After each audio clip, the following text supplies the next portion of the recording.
Lionel মেসিকে মাথায় তুলেছেন সতীর্থরা। লিসান্দ্রো মার্টিনেজ ড্রাম বাজাচ্ছেন, যেটার গায়ে মেসির ছবি, নম্বরটাও 10। রদ্রিগো দি পল জড়িয়ে ধরে কাঁদছেন লাউতারো মার্টিনেজও। ভালোবাসা, সম্মান একেই বলে, যা আদায় করে নিতে হয়। একটা দলের নিউক্লিয়াস একজন বছর 40-এর বুড়ো। দলটা তার জন্য খেলে, তার জন্যই লড়ে। 40 বছর আগে মেক্সিকোতে ইংলিশ দম্ভ চূর্ণ করে দিয়েছিলেন দিয়েগো আর্মান্দো মারাদোনা। 2026-এ ইউএসএতে ইংল্যান্ডকে মাটিতে নামালেন Lionel Andres Messi, the magician.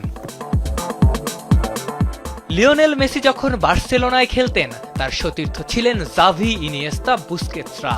তাদের আড়ালে রেখেও অ্যাসিস্টের খাতায় উপরের দিকে থাকতেন মেসি। আর্জেন্টিনা দলে ছিলেন রিকুয়েলমে, মারিয়াদের মতো প্লেমেকার। সেখানেও মেসি হতেন সবার সেরা। যুগের পর যুগ ধরে যার সেরা হওয়ার অভ্যাস, কেইন, বেলিংহামদের বিরুদ্ধেও তিনি সেরা হবেন, এটাই যেন নিয়তি। বিশ্বকাপ ইতিহাসে সর্বোচ্চ ম্যাচ, সর্বোচ্চ গোল, সর্বোচ্চ অ্যাসিস্ট, সর্বোচ্চ গোল কন্ট্রিবিউশন, সর্বোচ্চ ম্যাচ সেরা, সর্বোচ্চ ফাইনাল, সর্বোচ্চ গোল্ডেন বল। মেসির নামের পাশে রেকর্ডের শুরু আছে, শেষ নাই।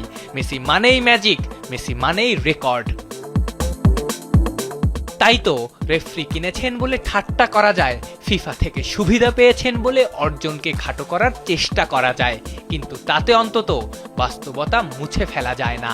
বাস্তবতা বলে আর্জেন্টিনা বিশ্ব চ্যাম্পিয়ন, সবশেষ 4 বিশ্বকাপের 3 বারের ফাইনালে ওঠা দল, দুনিয়ার সেরা দল। বাস্তবতা বলে Lionel Messi greatest of all time.